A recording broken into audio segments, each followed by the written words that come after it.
இறை இயேசுவில் பிரியமானவர்களே, இன்றைய நற்செய்தி முதல் வாசகத்தை வைத்து ஒரு இரு சிந்தனைகளை உங்களோடு பகிர்ந்து கொள்ளலாம் நினைக்கிறேன். இல்லை, நல்லா இருக்கீங்களா?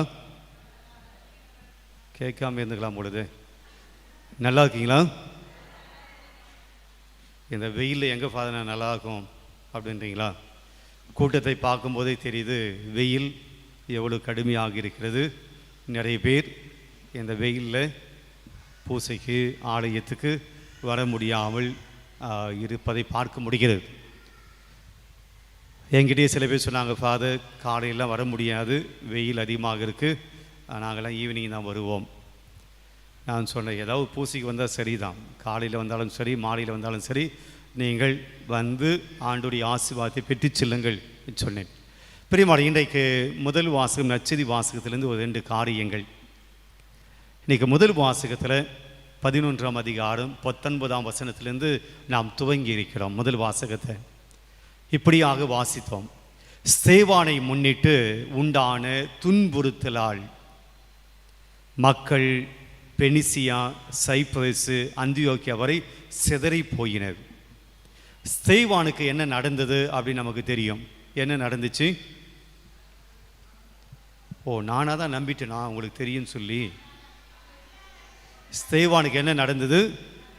கல்லால் அடித்து அவரை சாகடித்தார்கள். அவர் ஆண்டவரை பற்றி போதிக்கிற போது, ஆண்டவரை பற்றி அவர் நற்செய்தி அறிவிக்கிற போது தலைமை சங்கத்தார் அவர் மீது பொறாமைப்படுகிறார்கள். அவர் நிறைய பேரை யூத மதத்தில் இருந்து கிறிஸ்தவ மதத்துக்கு கொண்டு வருவதை ஏற்றுக்கொள்ள முடியாத அவர்கள் அவரை தலைமை சங்கத்திடம் ஒப்படைத்து இவர் சாவுக்குரியவன் என சொல்லி கையளிக்கிறார்கள். எனவே தலைமை சங்கத்தார் அவருக்கு தீர்ப்பு வழங்குகிறார்கள். அவனை கல்லால் அடித்து சாகடிக்க வேண்டும் என்று. ஸ்தேவான் கல்லால் அடித்து சாகடிக்கப்பட்டிருக்கிறார். இப்போ இந்த நியூஸ் எல்லா இயேசுவை ஏற்றுக்கொண்ட யூத மக்கள், இயேசுவை ஏற்றுக்கொண்ட யூத மக்களுக்கு பரவுகிறது. அப்போ யூத மக்களில் இருந்து கிறிஸ்தவர்களாக மாறியவர்களுக்கு ஆபத்து இருக்கிறது என்று நினைத்து அவர்கள் எருசலேமில் இருந்து எங்கே ஓடுகிறார்கள்? பெனிசியா, சைப்ரஸ், அந்தோக்கியா பல இடங்களுக்கு அவங்க சிதறி போனார்கள். டூருக்கு போல, ஜாலியாக போல சிதறி போனார்கள். பிரியமானவர்களே, ஆண்டவருடைய வார்த்தை அறிவிக்கிற போது, ஆண்டவரோடு நாம் இருக்கிற வேண்டும் என்று நினைக்கிற போது, ஆண்டவருடைய மக்களாய் நாம் இருக்கிற போது நம்மை ஆண்டவர்கிட்ட பிரிப்பதற்கு நிறைய சூழ்ச்சிகள் நடக்கிறது. இங்கே நாம் அதைத்தான் பார்க்கிறோம். இயேசுவை ஏற்றுக்கொண்ட மக்களுக்கு கடவுளை விட்டு போகணும், அவர்கள் எருசலேமை விட்டு போகணும், திருச்சபை விட்டு போகணும் என்று துன்புறுத்துறாங்க. அப்பயாவது அவங்க விசுவாசத்தை விட்டு மாறிடுவாங்க, இயேசுவை விட்டு யூத மதத்துக்கு வந்துடுவாங்க. அல்லது யூத மதத்திலிருந்து கிறிஸ்துவ மதத்துக்கு போகிறவங்க இனிமே போக மாட்டாங்க அப்படின்னு நினச்சா துன்புறுத்தினாங்க. ஆனால் என்ன நடந்தது? அவர்கள் பயந்து போனது உண்மைதான், அவங்க எருசலேமை விட்டு வேறு வேறு இடங்களுக்கு சென்றது உண்மைதான். ஆனால் அங்கே என்ன நடந்துச்சு என்றால், அவர்கள் யூதருக்கு மட்டுமே இறைவார்த்தை அறிவித்தார்கள், வேறு எவருக்கு அறிவிக்கவில்லை. அப்படியே போகிற போது இப்போ சைப்ரஸுக்கு போயிட்டாங்க, சீரியன் ஆகிய இடங்களுக்கு போனாங்க, அந்தியக்கு போனாங்க. அங்கெல்லாம் யூத மக்கள் இல்லை, வேறு யார் இருந்தது? கிரேக்க மக்கள் இருந்தாங்க. இப்போ என்ன சொல்ல வராது? இது வரைக்கும் நாங்கள் யூத மக்களுக்கு தான் நற்செய்தி அறிவித்தோம், இப்போ நீங்கள் என்ன பண்ணீங்க? துன்புறுத்தல் வழியாக எங்களை சிதறைக்க வச்சுட்டீங்க, நாங்கள் வேறு ஊருக்கு போயிட்டோம், இப்போ அங்கே நற்செய்தி அறிவிப்பதற்கு எங்களுக்கு இது ஒரு வாய்ப்பாக நாங்கள் பயன்படுத்தி கொள்கிறோம். பிரியமானவர்களே, செய்தி என்னென்னா, ஆண்டவருடைய கரங்களில் நாம் இருக்கிற போது அழகை, சாத்தான், தீய சக்திகள், ஆண்டவருக்கு எதிராக செயல்படக்கூடிய காரியங்கள் அப்படி நம்ம நிம்மதியாக ஆண்டவருடைய கரத்திலேயே வச்சுக்கோ, ஆண்டவருடைய கரத்திலே இருந்துட்டு போயிரு அப்படின்னு சொல்லி நம்மை அப்படியே விட்டுவிட அழகை விடாது. சோதனைகள் வரும். ரொம்ப எளிமையான வார்த்தையிலே சொல்ல வேண்டும் என்றால், நீங்கள் ரொம்ப நல்லவராக வாழ்கிற போது சாத்தான் உங்களை நல்லவராக இருக்க விடாது. நான் சேலஞ்சு பண்ணுறேன், நீங்கள் அதிகமாக ஜெபித்து பாருங்கள், நீங்கள் அதிகமாக சோதிக்கப்படுவீர்கள். நீங்கள் அதிகமாக கடவுளுக்குள் வாருங்கள், அதிகமாக சாத்தான் உங்களை சோதிக்கும். ஆமாம் ஃபாதர், இது எங்களுக்கு தெரிஞ்சு தான் நாங்கள் ஜெபிக்கிறதே கிடையாது, இது தெரிஞ்சு தான் நாங்கள் இறை வார்த்தையெல்லாம் படிக்கிறது கிடையாது. கரெக்ட், நீங்கள் சொல்கிறது கரெக்ட். அப்படி தானே பிரியமானவர்களே? நாம் ஆண்டவருக்குள் வருகிற போது சாத்தான் அமைதியாக இருக்காது. நாம் ஆண்டவருக்குள் நெருங்கி வருகிற போது சாத்தான் தன்னுடைய வேலைகளை செய்யும். ஆக இதுதான் இன்றைக்கு நாம் பார்க்கிறோம். நற்செய்தி வாசத்தில் நாம் ஆராதனையிலே சிந்தித்தோம், என்னுடைய கரங்களில் இருந்து யாரும் உங்களை பறித்து கொள்ள இயலாது, அதனால் சாத்தான் நம்மளை ஒன்றுமே பண்ணாது அப்படின்னு தெரியல. இங்கே பண்ணிச்சு பார்த்தீங்க, முதல் வாசகத்தில் ஆண்டவரை வார்த்தையை போதிக்கிறவனுக்கு துன்பம் வந்துச்சு, கஷ்டங்கள் வந்தது, சோதனைகள் வந்தது. ஆனாலும் கூட அவர்கள் ஆண்டவரை விட்டு விலகி போகலை, இடத்தை விட்டு விலகி போனாங்க, பிளேஸை விட்டு வேறு இடத்துக்கு போனாங்க. ஆனால் ஆண்டவரை விட்டு போகலை, ஆண்டவருடைய கரத்தில் இருந்தாங்க. ஆண்டவர் அவர்களை பாதுகாத்தார். பிரியமானவர்களே, அன்று அவர்களை ஆண்டவர் தன்னுடைய கரத்தில் வைத்து பாதுகாத்ததனால்தான் இன்னைக்கு நீங்களும் நானும் கிறிஸ்தவர்களாக இருக்கிறோம். அவர்கள் அன்றைக்கு ஆண்டவரை விட்டு விலகி போயிருந்தால், அல்லது ஆண்டவருடைய கரம் அவரை பாதுகாக்கவில்லை என்றால், ஆண்டவருடைய கரம் அவர்களுக்கு இல்லை என்றால், கிறிஸ்தவ மதம் இன்று உலகம் முழுவதுமாக பரவி இருக்க வாய்ப்பு இல்லை. அப்போ ஆண்டவருடைய கரத்தில் நாம் இருக்கிற போது சுகமாக இருக்காது, ஆண்டவருடைய கரத்தில் நமக்கு ஆபத்தே வராது, ஆண்டவருடைய கரத்தில் நாம் இருக்கிற போது நமக்கு எவ்விதமான சோதனை வராது என்பது அல்ல. சோதனை வரும், ஆபத்துகள் வரும், துன்பங்கள் வரும். ஆனால் ஆண்டவருடைய கரத்திலிருந்து நம்மை பறித்து கொள்ள முடியாது. அப்போ நம்ம ஆண்டவருடைய கரத்தில் இருக்கிற போது தூங்கி கொண்டிருக்க முடியாது, ஆண்டவருடைய கரத்தில் இருக்கிற போது அசட்டைத்தனமாக இருக்க முடியாது, ஆண்டவருடைய கரத்தில் இருக்கிற போது ஏனோ தானன் வாழ முடியாது. கிறிஸ்துவ வாழ்க்கை என்பது ஆண்டவருடைய கரத்தில் நாம் இருக்கிறோம் என்பது விழிப்போடு இருக்க வேண்டும். ஆண்டவருடைய கரத்தில் இருக்கும்போது விழிப்போடு இருக்க வேண்டும். எந்த நேரத்தில் சாத்தான் நம்மை பிச்சுக்கிட்டு எடுத்துகிட்டு ஓடுவான்னு தெரியாது, ஆண்டவருடைய கரத்தில் நம்ம எப்போ பிரிப்பான்னு தெரியாது. அதனால் நாம் விழிப்போடு இருக்கிற போது தான் நாம் ஆண்டவருடைய கரத்தில் நிலைத்து நிற்க முடியும். இல்லைன்னா தோல்விகள், ஏமாற்றங்கள், சவால்கள், பிரச்சனைகள், சங்கடங்கள், அவமானங்கள் இப்படிலாம் வரும்போது நாம் நம்மை அறியாமலேயே ஆண்டவருடைய கரத்திலிருந்து விலகி போயிடும். சாத்தான் நம்ம எளிதாக நம்மை போயிடும். இதுதான் முதல் செய்தியாக நான் உங்களோடு பகிர்ந்து கொள்ள விரும்புவது. ஆகவே ஆண்டவருடைய கரத்தில் நாம் இப்போ இருக்கிறோமா, நெருக்கமாக இருக்கிறோமா, விலகி போய் இருக்கிறோமா என்று நாம் தான் நம்முடைய மனசாட்சியை சோதித்து பார்க்க வேண்டும். ஆண்டவருடைய கரத்தில் இருப்பது என்பது என்ன? ஆண்டவருக்கு பிடித்தமானவர்களாக வாழ்வது.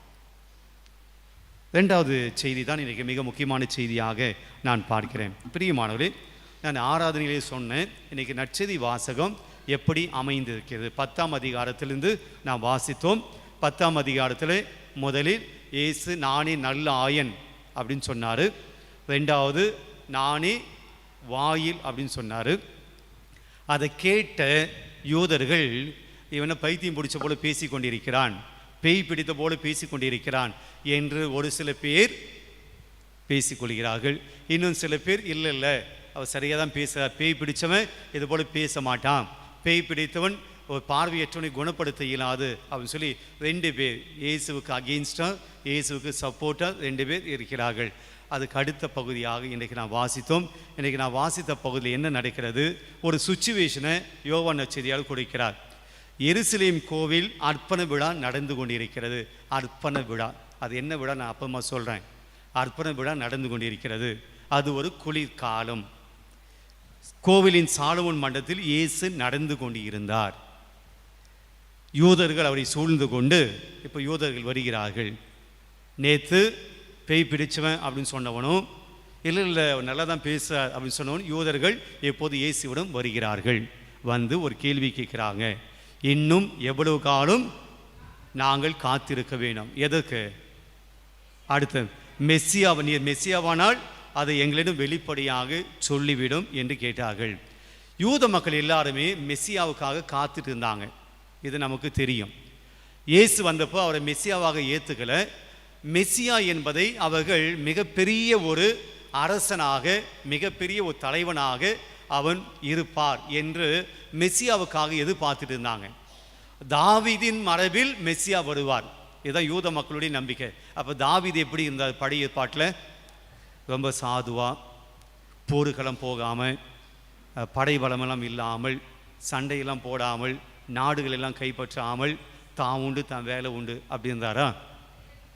பழைய ஏற்பாட்டில் யூத மக்களுடைய அரசாங்கம், ஆட்சி மிக பெரிதாக பரவியதென்றால் யாருடைய காலத்தில்? தாவீதினுடைய காலத்தில் மிகப்பெரிய வெற்றியை சந்தித்தார், மிகப்பெரிய வெற்றிகளை கொண்டு வந்தார், எல்லா நாடுகளையும் கொண்டு வந்தார். மக அலெக்சாண்டர் பற்றி நாம் சொல்லுவோம் இல்லையா? மக அலெக்சாண்டர் உலகத்தையே தன்னுடைய ஆதிக்கத்தின் கீழ் கொண்டு வரணும்னு சொல்லி எல்லா நாடுகளையும் கைப்பற்றியது போல தாவீதும் அப்படி தான் இருந்தார். இப்போ தாவீதின் மரபிலிருந்து மெஸ்ஸியா வருவார் அப்படின்னா அந்த மெஸ்ஸியா எப்படி இருப்பார்? அவரும் வலிமை வாய்ந்தவராக இருப்பார். அவர் தங்களுடைய நாடுகளை எல்லாம் தன்னுடைய ஆதிக்கத்தின் கீழ் கொண்டு வருவார், மிகப்பெரிய ஆட்சியை அமைப்பார், மிகப்பெரிய மன்னனாக இருப்பார். தங்களை ஆட்சி செய்து கொண்டிருக்கிற, இப்போது ஆட்சி செய்து கொண்டிருக்கிற அந்த ரோமியர்களை எல்லாம் அவர் விரட்டுவார், தங்களுக்கு விடுதலை கொடுப்பார். நாங்கள் ஒரு நிம்மதியான ஒரு சூழலில் நாங்கள் வாழ்வோம். அந்த மெஸ்ஸியாவுக்காக தான் அந்த இஸ்ரேல் மக்கள் வெயிட் பண்ணிட்டு இருந்தாங்க. ஆனால் இயேசு அப்படியாக தன்னை வெளிப்படுத்தலை.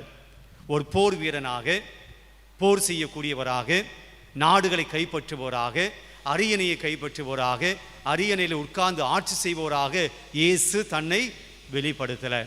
அப்போ அந்த மக்களுக்கு குழப்பம். மெஸ்ஸியான்னு சொல்கிறாங்க, ஆனால் மெஸ்ஸியாவுக்கு உண்டான எந்த விதமான அறிகுறியும் இல்லை. ஸோ இதுதான் அவர்களுடைய குழப்பம். இப்போ இன்றைய சூழ்நிலைக்கு இந்த வாசகத்துக்கு வருவோம். அர்ப்பண விழா நடந்து கொண்டிருக்கிறது. அர்ப்பண விழா என்பது என்ன? த ஃபீஸ்ட் ஆஃப் டெடிகேஷன் அப்படின்னு சொல்லுவாங்க. யூத மதத்தில் இது ஒரு விழா 8 நாட்கள் கொண்டாடப்பட்டது. அர்ப்பண விழா 8 நாட்கள் கொண்டாடப்பட்டது.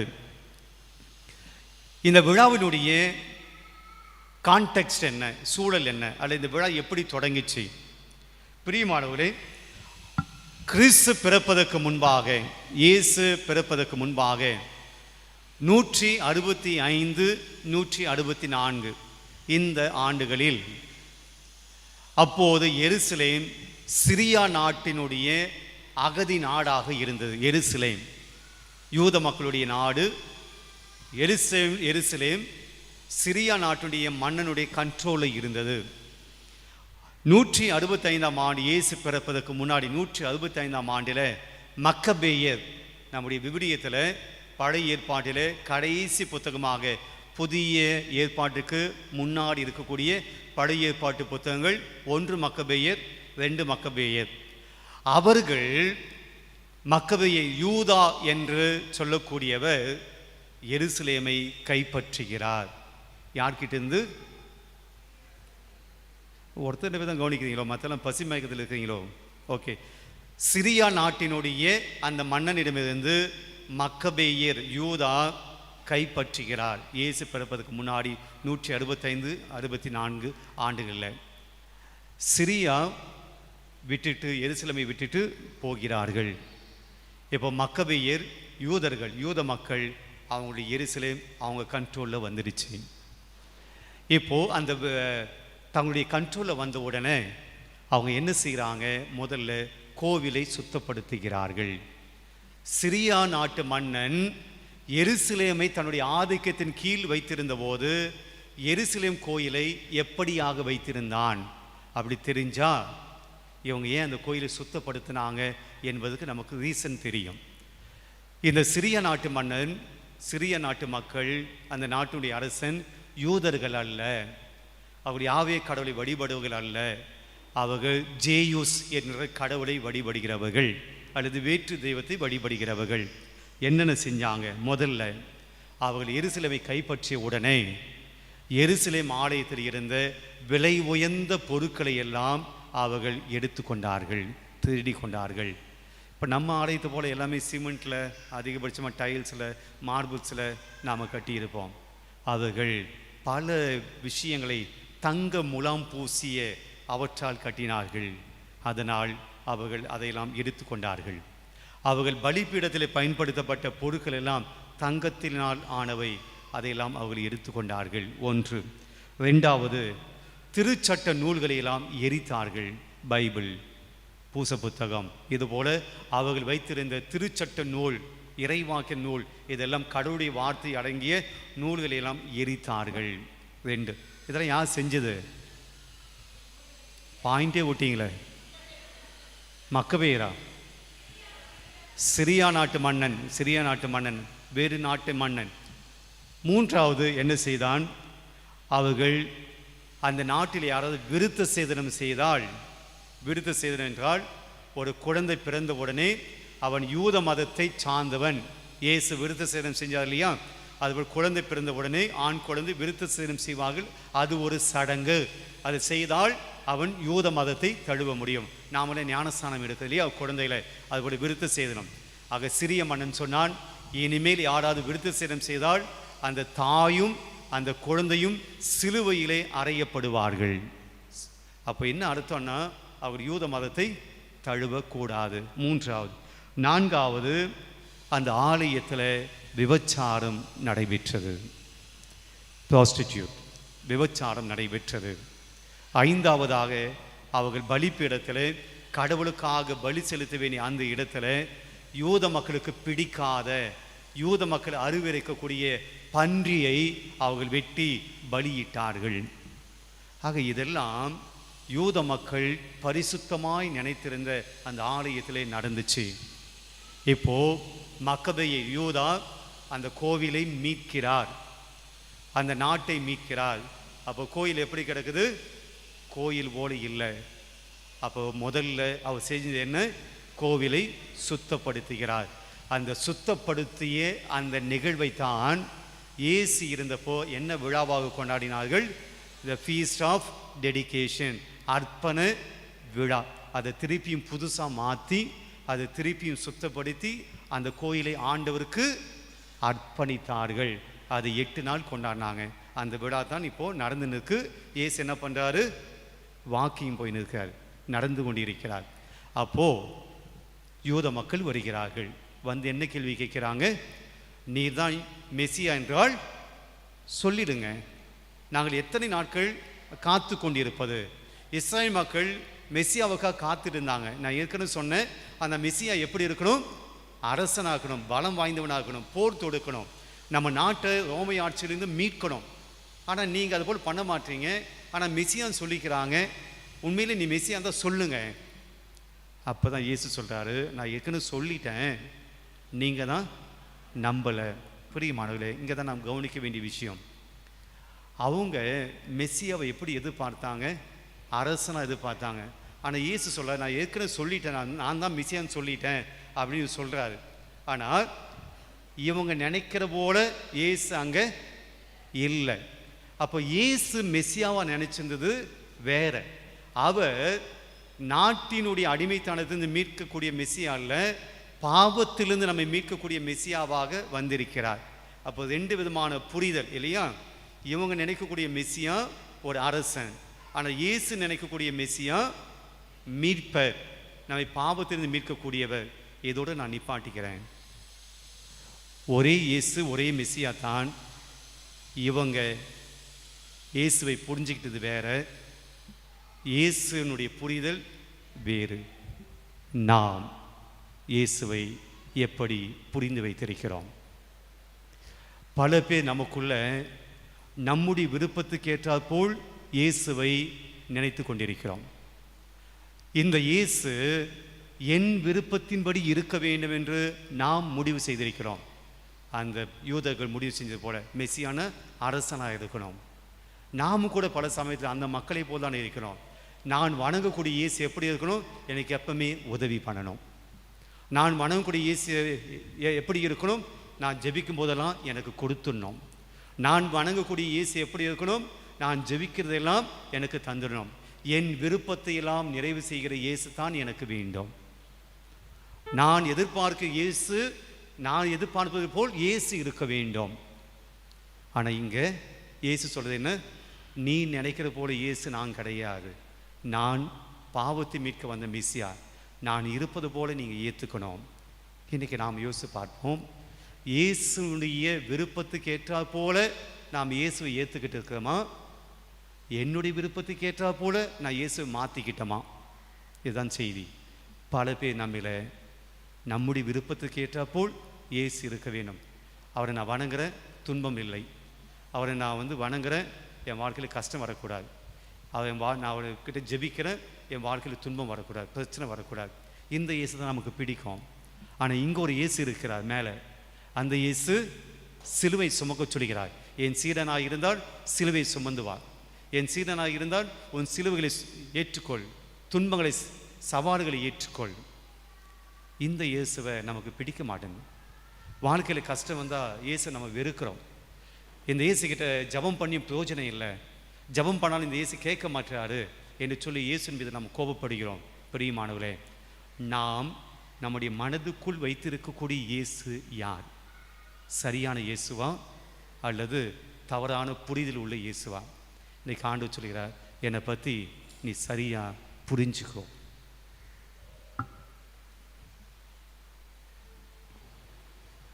எழுந்து நிற்போம்.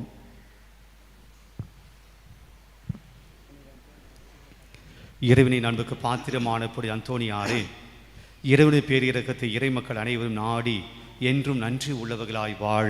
புனித அந்தோணியாரே,